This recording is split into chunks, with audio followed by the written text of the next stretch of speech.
coffee, chills, and whispers in the dark.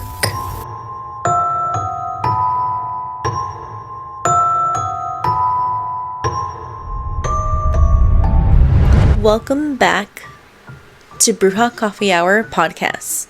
I'm your host, Danny, and today we're stepping into the fog. This episode is all about Brewja's Spooky Shelf book club pick. And trust me, Mexican Gothic is as lush as it is unsettling.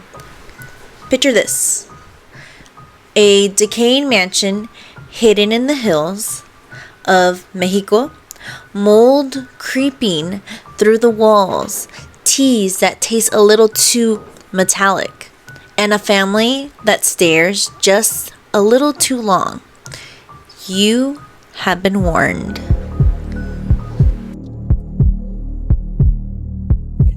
Before we unpack the curse of the high place, let's set the scene with a drink or maybe 4 drinks that this Gothic flight isn't just a vibe, it's a character study in a cup.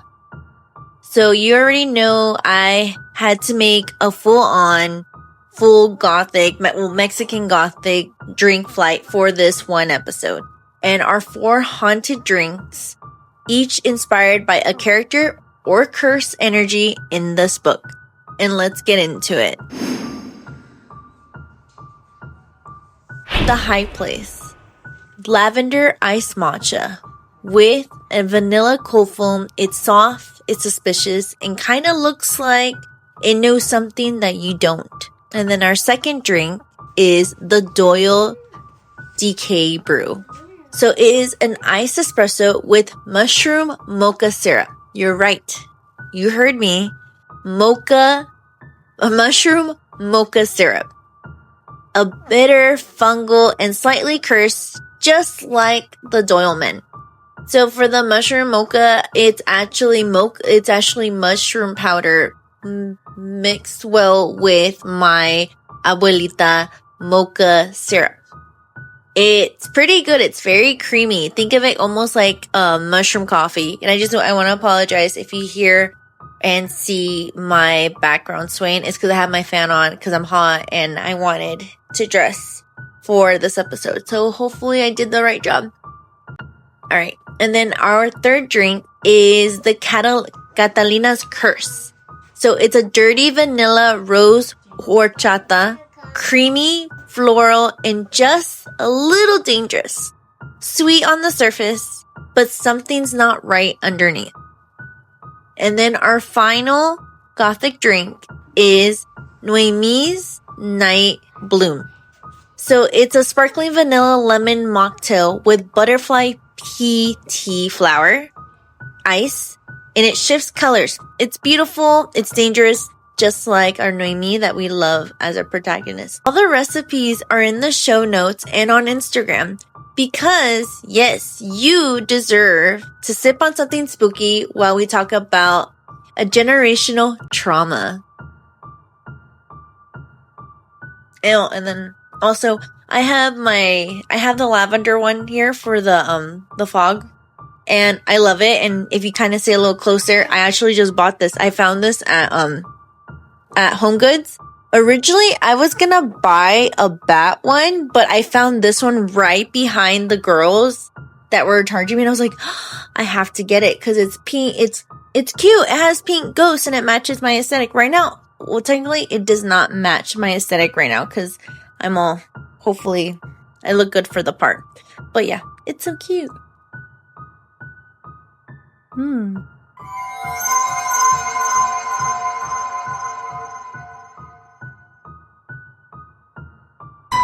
Before we get into our horrors of house, let's talk about our leading lady, Noemí Tapoada. She's glamorous, whip smart, a headstrong, and a Mexico City socialite who's more interested in fashion and parties than haunted houses. But don't let her charm fool you. Noemí is sharp, stubborn, and refuses to back down. like every other Latina out there.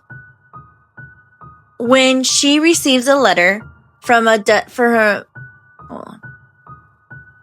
When she receives a desperate letter from her cousin Catalina, something in her shifts. She's used to getting her own way, but what she finds out at the high place focuses on her to fight in her ways never to that she's ever imagined. And she's the kind of protagonist that you root for, vulnerable but fierce, stylish but strategic. And there's a moment, maybe not loud, but quietly defiant, where she begins to trust her instincts over everyone else's version of the truth. And then it is not about rescuing Catalina anymore. It's about reclaiming her own power and watching her go from a carefree to calculated. And that's the real transformation. Okay, besties, take a second to refill your cafecito, maybe light a candle, and get comfy, because the next part is where the real creeps come in. Before we dive in even more, a quick note. If this episode inspires you to read the Mexican Gothic for the first time, feel free to hit that pause button right there for to hit and come back and once you started or finished the book. But if you're short on time or just want a full vibe without flipping pages, this is the perfect episode for you. No major spoilers ahead. Most likely, sorry, I can't guarantee those spoilers. It's a good book. But eerie energy and haunted drinks. So, let's get to the story. So, it's 1950s Mexico. Noemí Tapuada is living her rich girl life when she gets a disturbing letter, which I said at beginning, from her cousin Catalina, who is married to a very creepy British family that had moved into an isolated mansion called the High Place. And this is on Mexico. The letter is strange, not just eerie, but unsettling in a way that makes your skin crawl. Catalina's words don't just raise concern. They feel like a whisper warning through the page. So Noemí goes to check on her cousin. And from the moment she gets there, something's off. The air feels heavy. The house is cold. Catalina is pale and paranoid. And the family, let's just say, if you blink too long, they might be standing behind you. Ooh.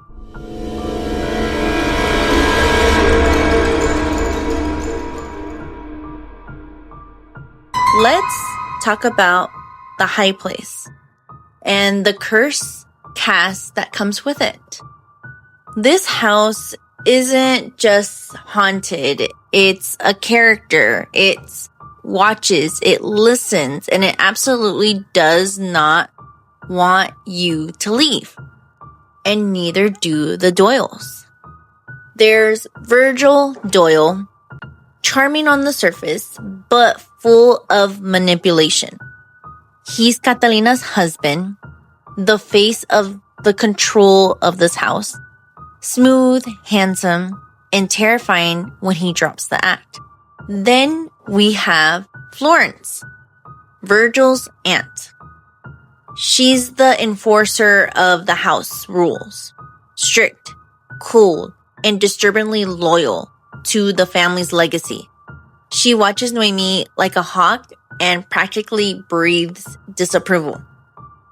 Howard Doyle is the decaying patriarch, ancient, grotesque, and clinging to immortality through horrifying means.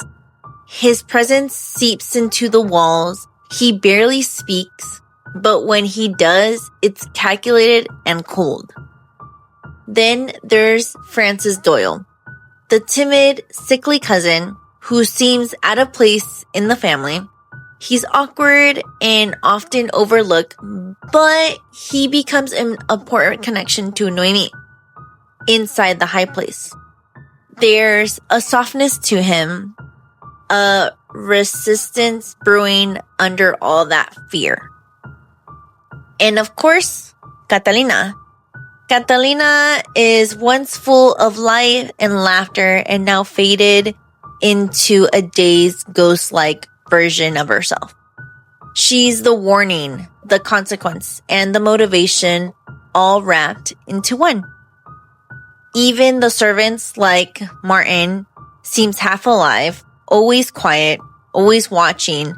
They never speak unless spoken to, and even then, something's missing behind their eyes.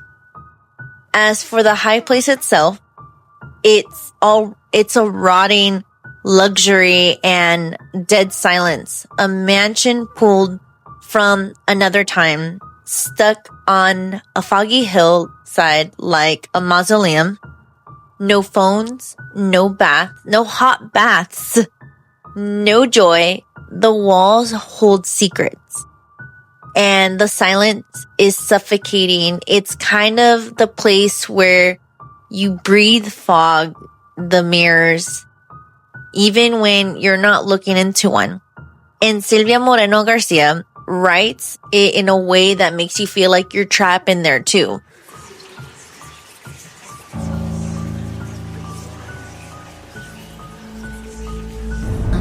This book is soaked in subtext.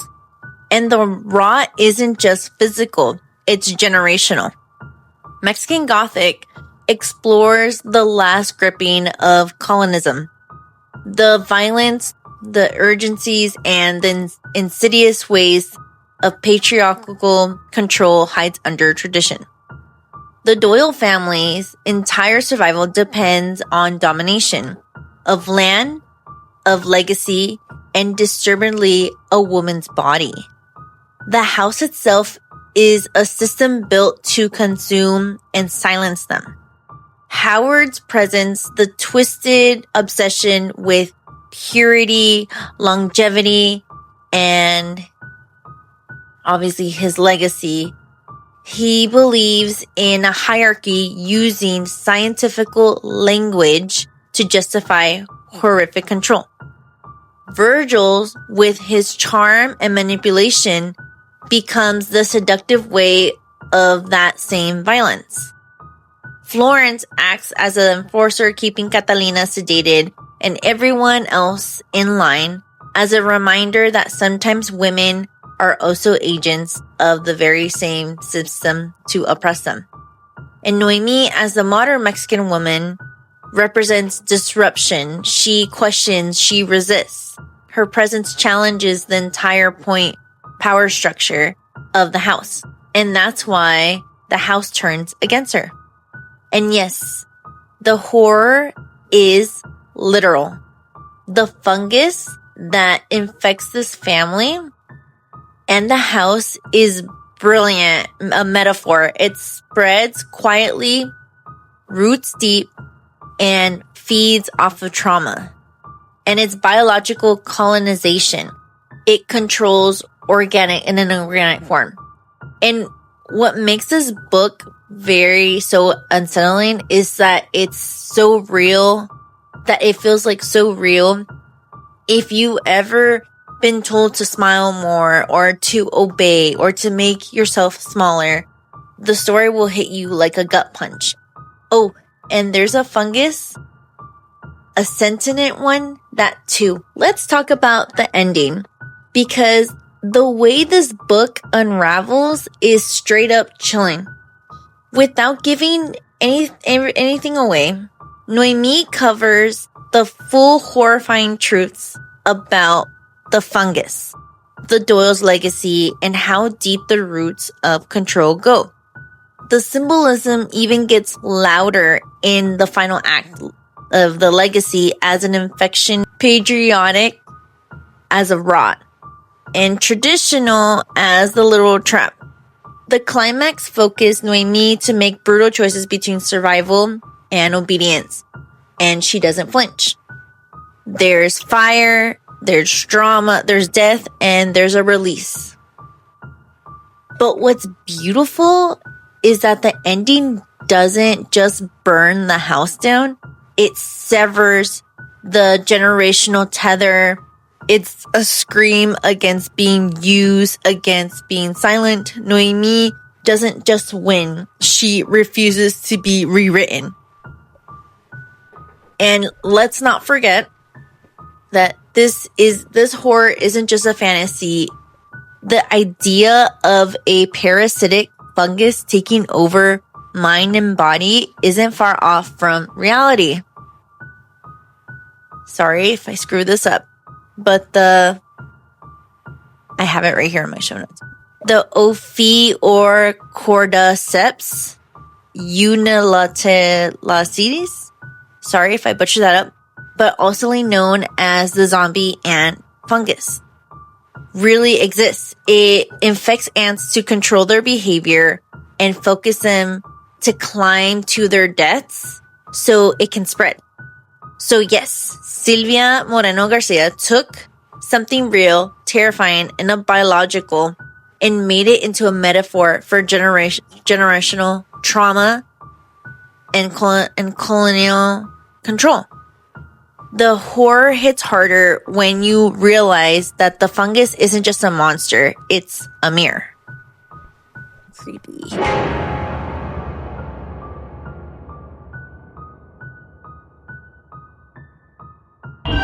On the Brewja scale of spookiness, symbolism, and slay, spookiness, I give it a 4.5 out of 5 mushrooms. It's a quiet horror that grows on you, literally. And then for symbolism, I give it a 5 out of 5 curse mirrors. The layers in this book runs deep. And then slay, I give it a 5 out of 5. Haunted heels. Because Noemí in lipstick doing detective work is iconic.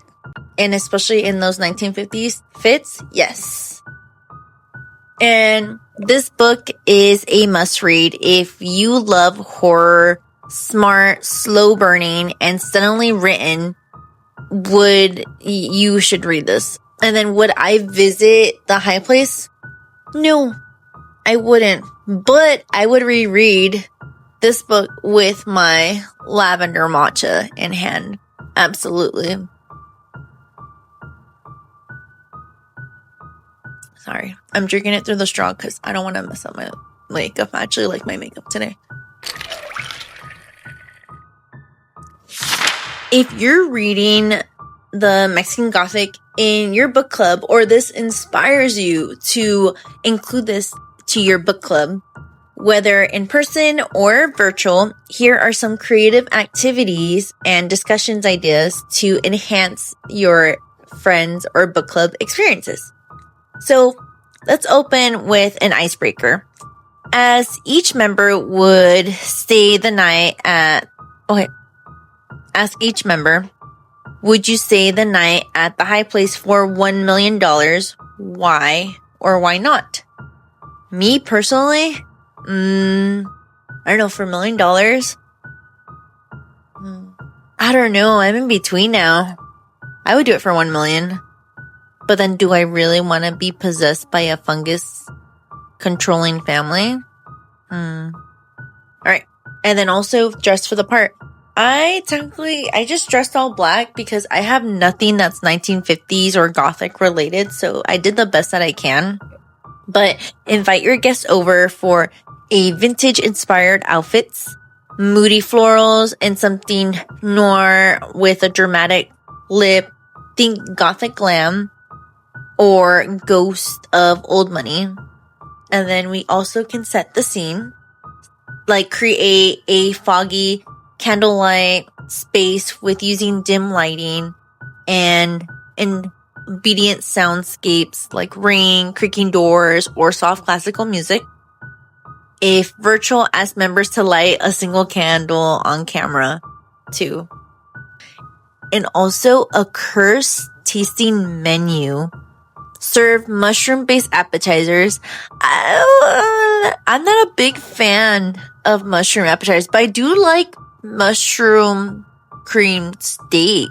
That one's fire, but I'm not a big fan.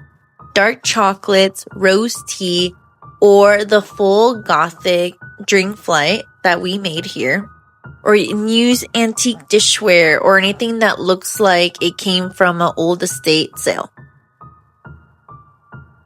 And then discussion prompts. So you can write one saying, how does the fungus function as a symbol of control? And then which Doyle creeped you out the most and why?